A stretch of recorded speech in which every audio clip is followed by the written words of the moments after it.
ایک فقیر جیسا شخص سر پر سبز عمامہ ہاتھ میں تسبیح لیے جنگل کے راستے پر بیٹھا تھا۔ وہ ہر آتے جاتے جانور کو محبت سے آواز دے کر اپنے پاس بلاتا۔ سامنے ہی ہرن کا جوڑا چر رہا تھا۔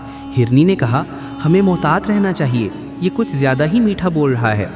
ہرن نے مسکرا کر جواب دیا، یہ تو اللہ والا لگتا ہے، ہمیں دعا بھی دے رہا ہے، چل کر سلام کرتے ہیں۔ وہ دونوں اس فقیر کے قریب پہنچے تو اس نے کہا، آؤ میرے بچوں، یہ پھل میں نے تمہارے لیے رکھے ہیں۔ دونوں نے پھل کھانا شروع ہی کیے تھے کہ اس نے تسبیح کے پیچھے چھپی رسی نکالی اور جھٹکے سے ہرن کے پاؤں باندھ دیے۔